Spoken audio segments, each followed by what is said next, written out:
Ndị Igbo ekene m unu. Asị m ka nke echukwelu ya zelu. Anyị si ndụ mmiri ndụ azụ. Mmiri atara m azụ anwụra. Asa dara mma na eke, dara mma na orie, fọzara mma na afọ, fọzara mma na nkwọ. Ụzọ ahịa anọ nke ndị Igbo ji biri. Asị na ya dara n'Igbo na mma o. Ise. Dịka o si dị ka agbapụ na ya ọsọ igosi na ya bụ ife ji maka ya wee bịa. Na tupu anyị aga n'igosi na ya bụ ife, ọ bụla nke bụ bọsis gị. Ị na-ejete afọ channel aya n'Igbo akwụkwọ ka baro ka like and subscribe o.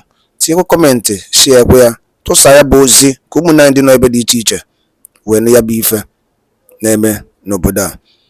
Dịka o si dị, ihe wetara unu tata bụ nnukwu update dị oke mkpa. Mma nchọ ka onye ọbụla misie ya. Mma nchọ ka ị ga ya bụ ife, ị ga-esi ya bụ ife wetara unu gbasa maka ya bụ ife na-eme n'obodo anyị nọ n'ime ya. And nwere ndị Igbo na-azọ drop your own comment. Is the money we borrowed were all either swallowed by snakes, pythons, turtles, monkey, all of things. That's why we are now in this new song of maybe you put the money, the elephant even follow the money because the man goes to parties. Obi, importer and exporter. We go teach P2B a lesson. Now statistics we go chop. They even went ahead and keep lying to themselves, saying even if na P2B be the president of Nigeria, waiting with their face now, all this hardship would have been like 100 times. My people, the day we will start telling ourselves the truth about this country called Nigeria, that will be the beginning of our liberation. My people, in this particular video, people will scatter the table. Yes, so most of the times people will say we should not be blaming Tinubu because he is not the cause of the problem we are facing right now. But people will said it here, that if there is anyone we're supposed to be blaming concerning what Nigerians are facing right now, the person should be Tinubu because he is the one that they declared president. My people, make I no waste your time. Let me allow you guys so that you can listen and hear everything His Excellency Mr. P2B said in this particular video. But before then, please, if today is your first time here, don't forget to subscribe for more updates. Like this video so that YouTube will recommend it to other people to watch, and also share the video so that people will get the opportunity to watch as well. Thanks so much for doing so. So now, Mr. B, you have been a voice in the wilderness during the 2023 campaign, highlighting the wastage by people in government. Here at News Central TV, we have had a look at the 2024 budget, and there are parts of it that give grave concerns about where the taxpayers' money is going. Have you had a look at the budget, and does it worry you the amount of money that is going to agencies that look like they're going to filter away taxpayers' money? I have, and have several times raised concern, grave ones, about the budget. I've sent messages about it. If you follow me up on Twitter, you'll see where I have complained severally.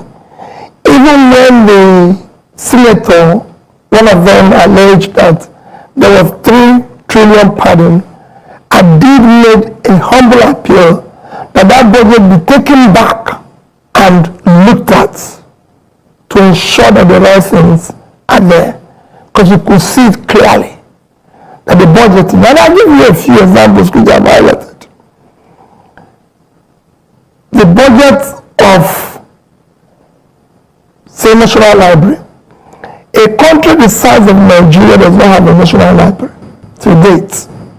We have the National Assembly trying to build its own library for about 15 billion naira. When the budget of National Library is not up to 1 billion. That is where the whole nation, and I'm sure the amount of their own library cumulatively, if you put all the universities together, you have budget of, again, National Assembly Clinic being 15 billion naira. When, if you put together the entire teaching hospitals, which is, in quotes, the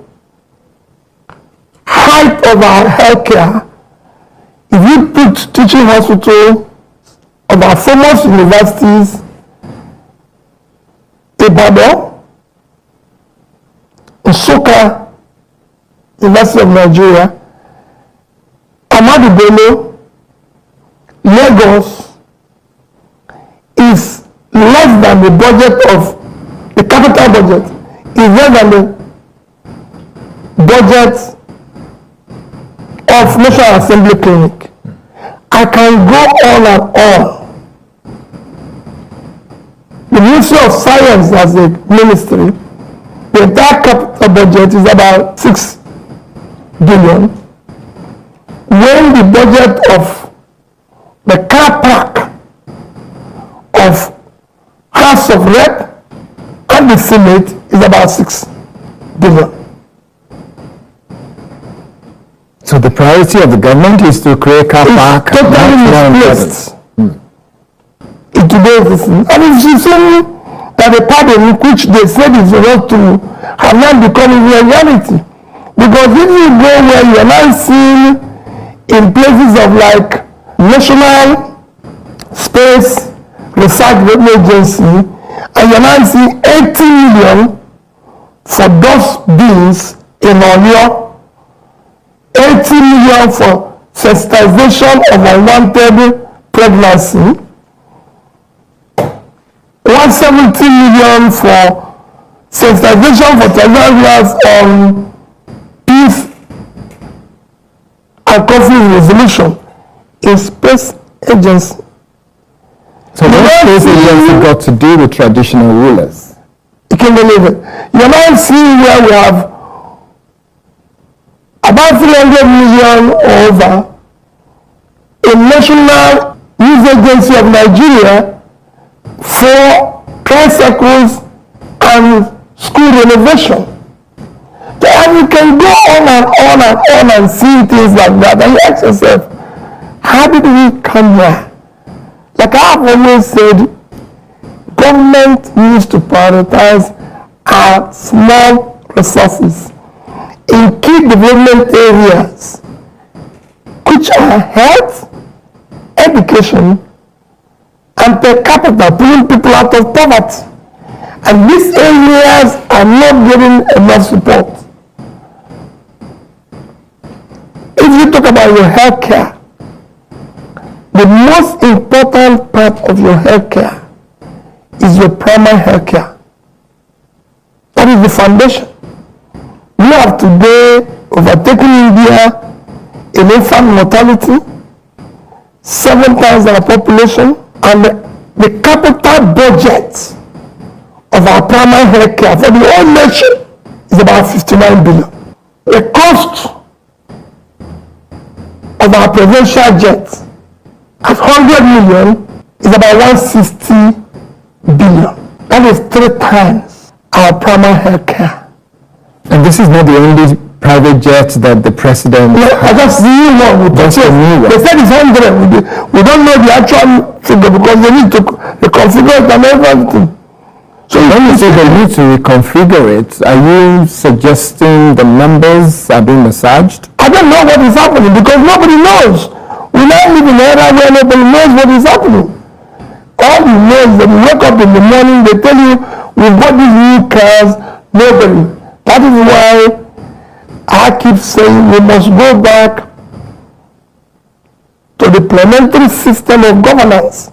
Even if we have to maintain the presidential system, we have to include where everything have to be explained.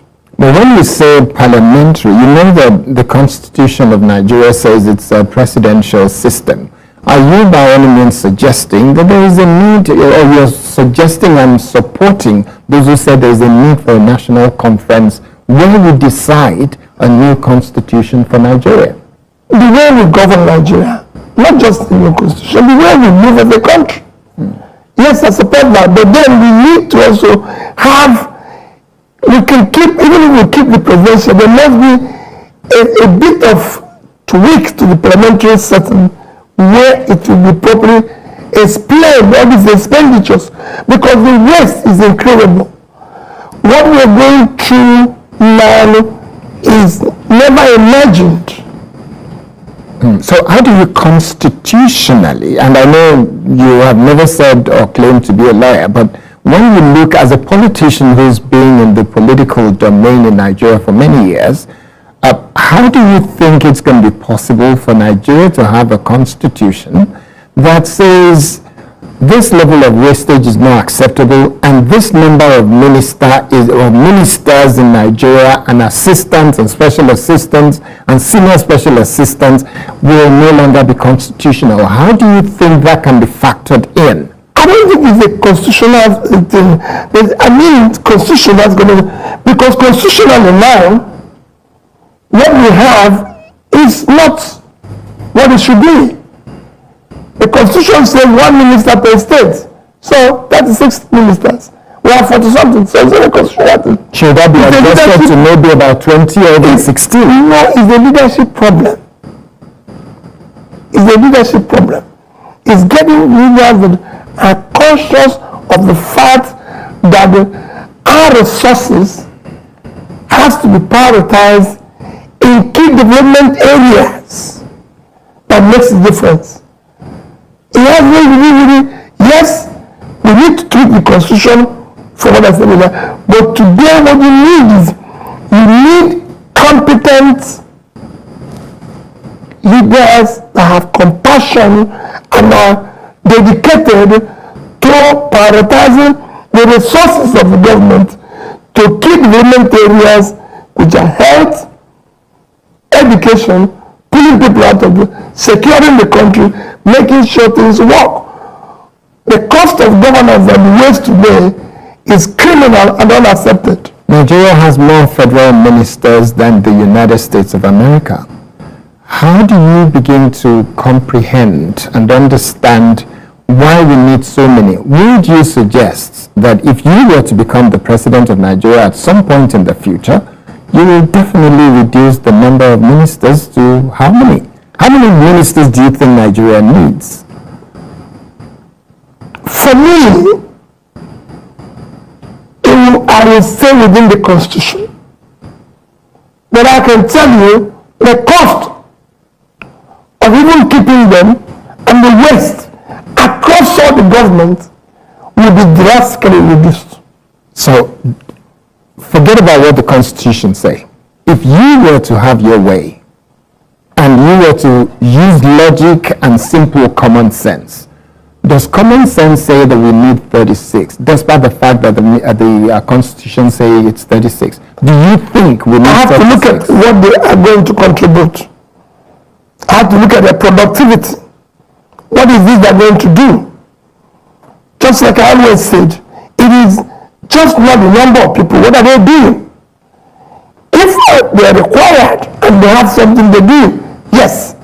But that what they're doing will be measurable. People have to feel it and know why they're engaged.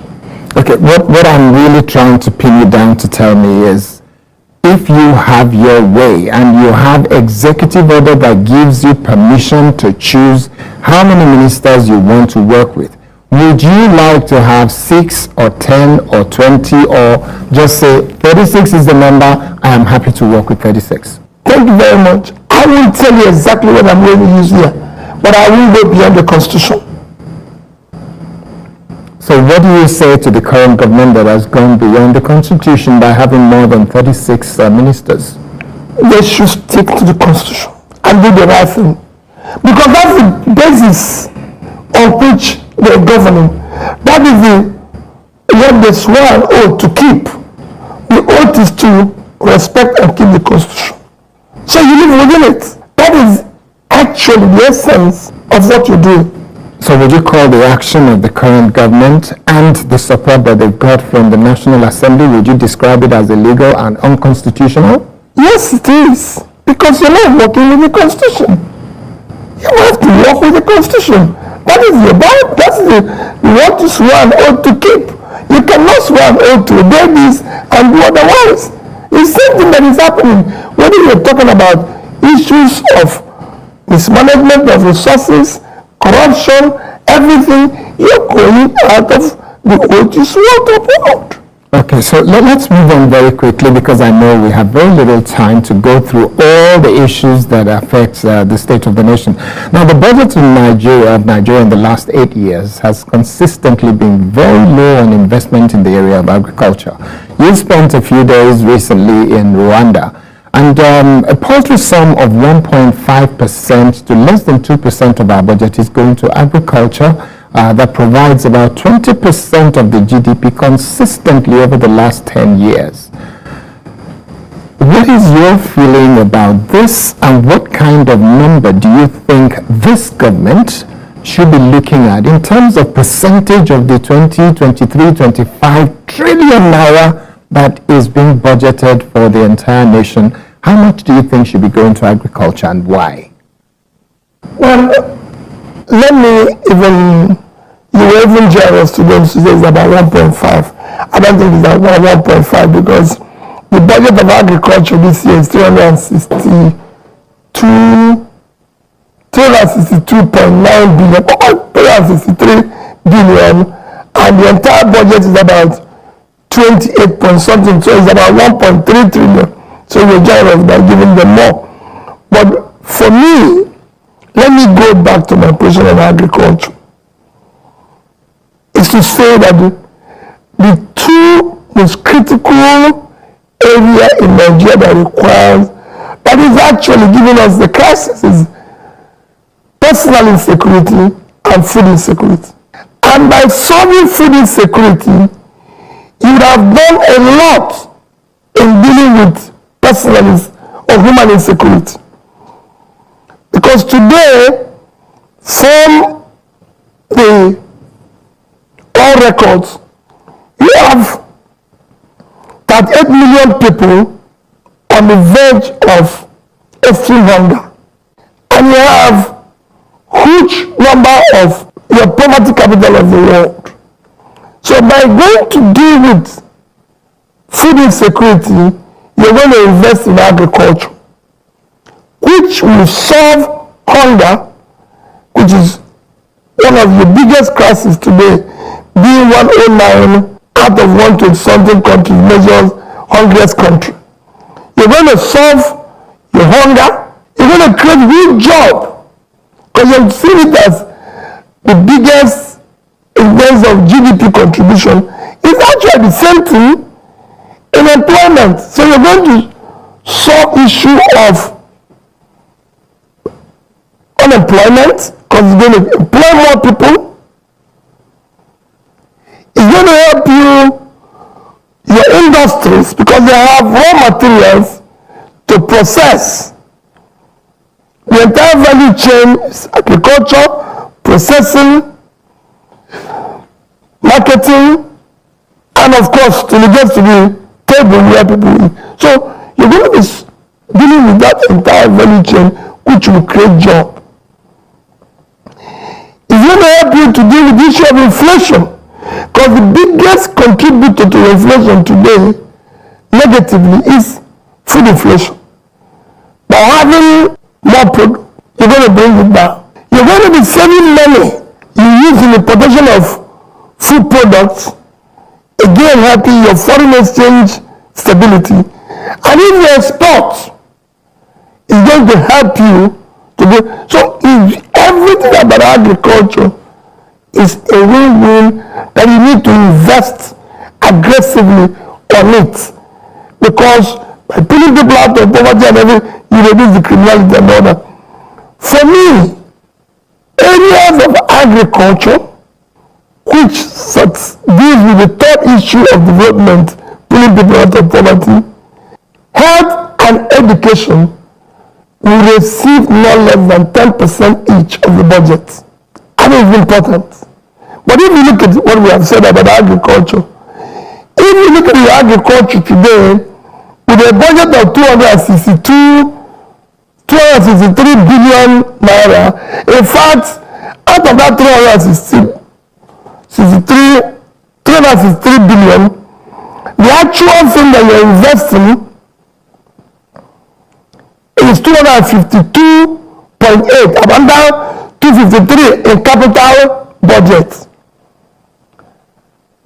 by the time you add 160 for new jet, 21 billion for new VP house, 15 billion for library of National Assembly, 15 billion for their clinic, and all other furnishings, you find out you are talking 250 something billion for the entire country to solve issue of hunger. In fact, the overhead for the entire agricultural ministry is less than 10 billion, which is about the money you have spent, about 50% of the money you spent just in housing the vice president. So tell me, Nigerians are saying that all politicians are the same. In just a few minutes ago, you were invited to our newsroom and you told the young journalists, all of them that work for News Central, you told them that the problem of Nigeria is not Nigeria, it is politicians. That is the problem of Nigeria. So nobody should be praying for Nigeria, they should be praying for our politicians. Now that brings me to this question that a lot of Nigerians are asking about our politicians. The President of the Federal Republic of Nigeria decided that he wanted to make the National Assembly members happy by providing them brand new vehicles that cost a whopping sum. That is the dream of so many Nigerians, but they just could never touch. There is not one member of the National Assembly that rejected this vehicle, not even members of Labour Party in the National Assembly. What does that tell you about the quality and caliber of human beings that are called Nigerians that are in the National Assembly? If you recall when I mentioned to the young ones, very energetic, hardworking young ones in this facility, I said that we are the problem. I didn't exclude myself. I said we the politicians are the problem. I didn't exclude myself. And I was discussing with somebody yesterday, and I said to him, I read philosophy. And in philosophy there's a topic called syllogism. And it says that when you have over 75%, you can't generalize without committing fallacy of generalization. In Nigeria, 95% of the politicians are the same. So the 5% remaining is very negligible. One way of saying is, how do we get one that will say, okay, I want somebody confront me and said, okay, Peter, you wasted energy and time and you saved money. And when you were leaving government, you left huge amount of money. So tell me, which price did you get from doing that? Every other person took money and they are enjoying themselves today. You said you don't want to take the pension given to you as governor. So what difference does it make? You would have had a house in Abuja, a house in Oka, government is maintaining you. So it is a general thing that we all agreed.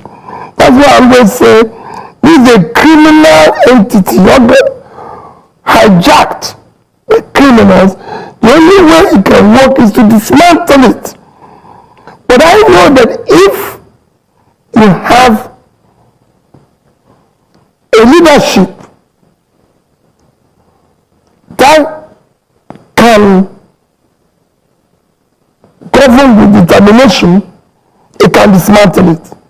I have been a state governor, and I know what you mentioned with National Assembly is not the buying of the vehicle, but the impact on the society is far worse.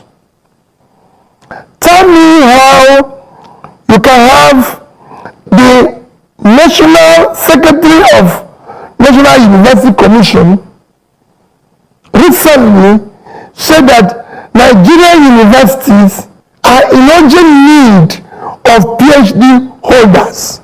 Okay, they ask myself, who wants to be a PhD holder? If you become a PhD holder, you are employed as a graduate assistant level 2 or so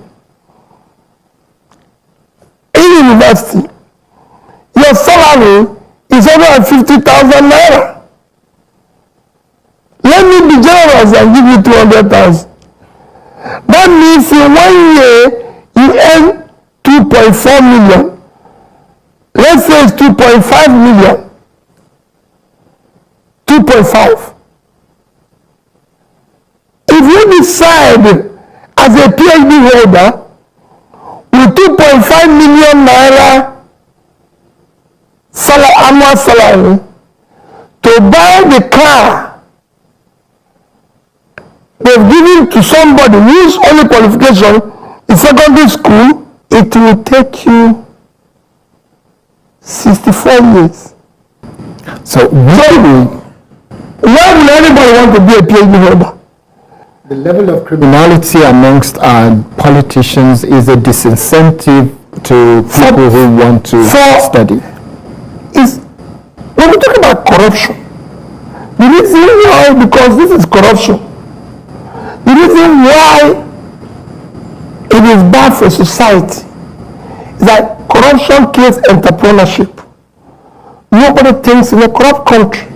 I said every day, why will I work hard to create a business and suffer to grow the business when I can make more money for being a politician? So you don't see people struggling to build business. Corruption kills professionalism. Why am I going to work hard to MPhD, research to be a professor? Because what I told you now, for a professor is double the salary, 400,000 if he's paid. Why will I struggle to be a professor? In fact, if you're a professor, your salary, like I said, is 400,000 monthly, 4.8, so call it 5 million annually. For 4 years, without spending your money, you earn 20 million as a professor. 1 month's salary of every assembly member is 21 million. Why do you want to be a professor? So corruption kills professionalism. So would you advise the president to do what he has done to the Supreme Court by increasing by 300% all universities? I'm going to, for me as president, we're going to dismantle this criminality. Everybody have to come at the same level and we discuss the future of the country. And I say it's not that this is something that is verifiable. I was governor of a state. I was impeached within 6 months. You know that. I've been a governor. And what was the problem?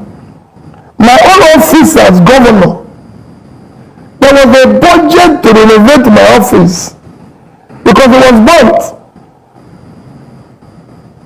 The budget to renovate it was 298 million. I spent 42,300,000. That was my number 1 offense. Number 2 offense was that my lodge, where I lived as governor, the entire budget was also burned because I had a crisis before I came in. The budget to renovate the village was 486 million. I spent 81 million in doing everything. That was my second offense. The third offense was that I was saving money. Everybody knew, you can go to Sugar and verify. When I became governor, no permanent secretary in Anambra State had a car. No judge had a car. And I said no. I went to Pijo. Still on record that I was about the highest number of PJ by government. When I was governor, I went there and said, supply 50 vehicles, 406. And in my first year, for 4 years, The vehicle I used as governor, it was 4 horses. Permanent secretary, everybody was using the same car. 4 horses for the 4 years. In my first tenure, you can go, these are things that you can go and verify. And we shut down the office of First Lady. Because they have no more than what some of my ministers. I said, hey, wait a minute. What is this? Nobody voted this woman. It's my wife. We love her. We live in the same house. But he didn't campaign. Nobody voted for her. He should have had her own convoy, even with ambulance and everything, creating additional confusion that it was supposed to exist. We shut it down. Let me go back to the budget. Budget that was initially proposed as 27.5 trillion, while 28.7 trillion was passed by the National Assembly and signed by the President. Who do we blame for those situations where we are bleeding money for every questionable things while our debt continues to skyrocket and we're struggling with high fuel costs, high food costs, high inflation, and people are saying we're hungry? Where do we put the blame? Squarely on the man who is in charge. President Bola Ahmed Tinubu. Period. Nobody else. He is the man voted for. He is the man they declared winner. What did you say? They declared him winner. Well, that's the way he was declared winner. Okay. Yes, he is the one who is responsible. No other person. As I told you, I was impeached because I was the man they elected. That's why I can abolish First Lady office, abolish everyone, and determine that I'm going to change this place. And I can do that comfortably. Look at our debt rising irresponsibly. There's nothing wrong in borrowing for any government globally is accepted. People make reference with every other country today. I've compared so many countries with the issue of borrowing. Even country people cite, like Singapore. Singapore today owes over 100% of their GDP. But they have a clear law that all borrowed money must be for investment. Japan owes over 200% of their GDP in debt. Okay, the money Japan borrowed, most of their debts, apart from being domestic, were used for the economy and the people of Japan. And they today, the highest holder of US treasuries up until maybe 2 years ago, I don't know what happened. China, every other person wherever, have huge debts. But you could see where those debts were invested in. Today, we are the number 3 highest debtor to World Bank. What happened within the past 1 year? We actually estimated that the way we are going, we should be number 1 highest debtor. The projection is that we'll have more than 150 trillion. A country without anything to show for it. Country like Bangladesh is within those 3 highest debtors of World Bank. But they could see the difference. It is very clear. In 2015, let me not go back for that. 2015, when this APC government started, our debts was a third of what it is today. We are now over $100 and something billion. We're now in a situation where we can't explain what happened, but just look at a country like Bangladesh. In 2015, they had huge debts with a GDP of 195 billion and per capita of about 1,300. Today, Bangladesh, as of 2023, is with a GDP of over $460 billion, with a per capita of over 500. Nigeria in 2005 had a GDP of over nearly 500 billion with per capita of over 2,500. Today, our per capita is just about a little bit over 1,000. Okay. That is the crisis you face. And we have tripled our debts. That means the money we borrowed were all either swallowed by snakes, pythons, turtles, all of things. That's why we are now in this new song of go. Maybe you put the money, the other part you follow the money, because the man goes to parties. Because they could see me, I shut down Anambra State Governor's Lodge in Abuja. Everybody knew. Because Governor of Anambra doesn't live in Abuja, and we couldn't afford to be keeping it. They know that. I shut down the Presidential Lodge in Oka. From this, I said, no, the president doesn't live in Oka. So you recommend the same thing for all the governors in 36 states who have, a lot of them are actually living in Abuja and not in their state. Why are you there? I would recommend that when you finish government, you should live in that state. Not just even after. I live in Onitsha. The only place that I have the house today in Nigeria that is built by me, that is my own, is Onitsha. If you see any other one anywhere, confiscate it and take it. I live in Onitsha, in my house. Okay. Everybody knows. All right, let's move very quickly. The recent fuel subsidy removal has stirred significant public debate. What would you have done differently? Because I remember you did say that when day one, you say subsidy is gone. What would you have done? I didn't say from day one. I said I would remove subsidy. You remove it. You know, I didn't say from day one, and I would have done it From day just ordinary announcement. Okay. I said, go with my manifesto. I have to first remove the criminality associated with the subsidy. Because the criminality was over 50% of the subsidy. And after removing it, we would have been able to present a little cost to Nigeria and replacing it with an alternative. What happens here is that people are ready to sacrifice. And they're sacrificing. No, but you can't ask people to fast when you're 60. Everybody has to fast at the same time. So you cannot be in the party, enjoying yourself with picnic and everything, going around with new jets and yachts and everything at the expense of the public. That is not leadership. Are you claiming that President Bola Ahmed Tinubu is not giving leadership to Nigeria today? Well, I said you can't buy you can't buy yachts. You can't be renovating houses of vice president. Where did the Subanjo live?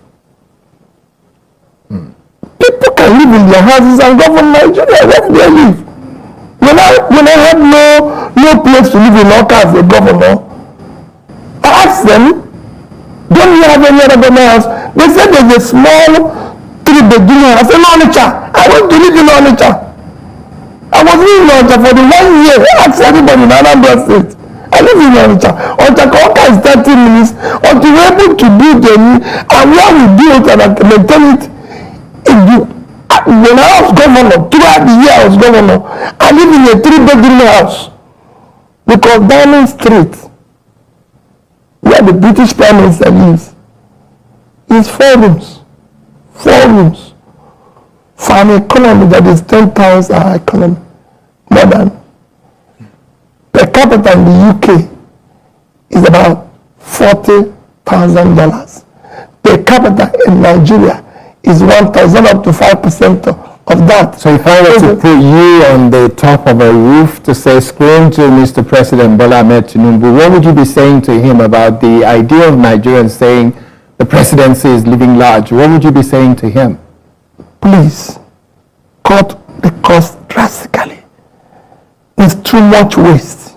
Why will we have Asara Clinic being built for 22 billion naira when your national clinic, your number 1 hospital, have less than 2 billion? it takes from Asok to National Clinic is not can be more than 5 kilometers. So why the clinic?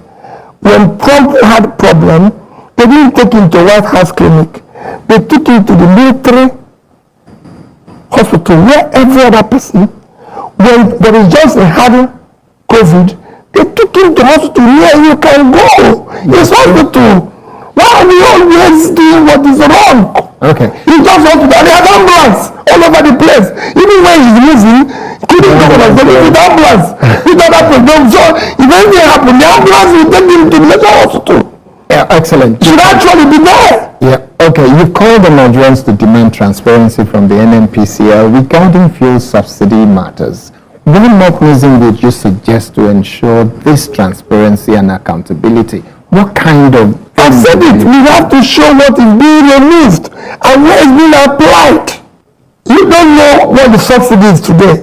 You don't know what is being removed. So what we are saying is, oh, subsidy gone. Electricity subsidy gone. Soon they will remove subsidy on air. If they have a charge, they will charge us for air. But we are not saying we will not do that. But tell us where it's going. Now we are being told there will be increase in VAT, increase in tax. There will be, you see people speaking language like, oh, Nigerian tax to revenue to GDP is low. Who are you taxing? You have 130 million people who are living in poverty, who have no job. Are you going to tax them? Where are they going to pay? They are not eating, so how will they pay you tax? Tax is a function of productivity. It's a bank account, you have to put in something before you withdraw. So we want to charge them, but let us put something. What Nigeria want to see today, and what I want to see, is let Nigerian politicians start sacrificing. We can no longer continue. Did you hear people speculating about the number of jets that went to even China and other places and everything? We are still enjoying, celebrating every day. So my people, that is it. I hope you guys heard what His Excellency Mr. Peter Obi said in this particular video. Like with your church mind, I would love you guys to write it down in the comment section.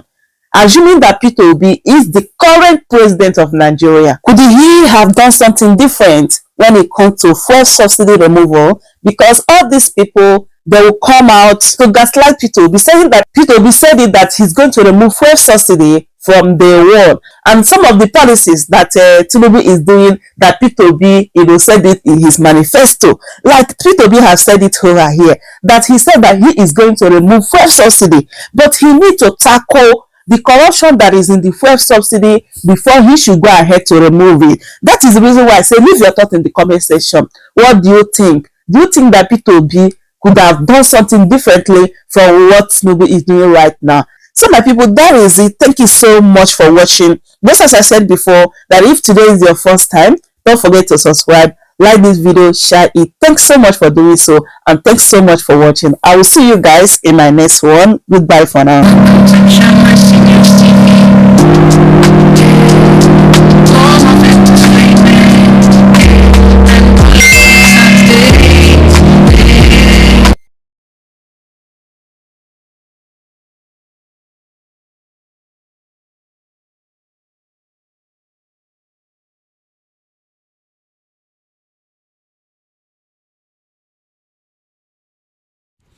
ndị be anyị ekelekwanụ m unu dịka unu si wepụta oge unu igekwa ya bụ ife nnukwu ozi dị oke mkpa eji maka ya wee bịa n'iru akwụkwọ na Igbo Media bụ ebe anyị si wee na-wetara unu ya bụ nnukwu ozi dị oke mkpa gbasịta maka ihe na-eme n'obodo anyị nọ n'ime ya, ana gbasịta maka nwere onwe ndị Igbo na-azọ, ana gbasịta maka Maazị Nnamdi Kanu ladies.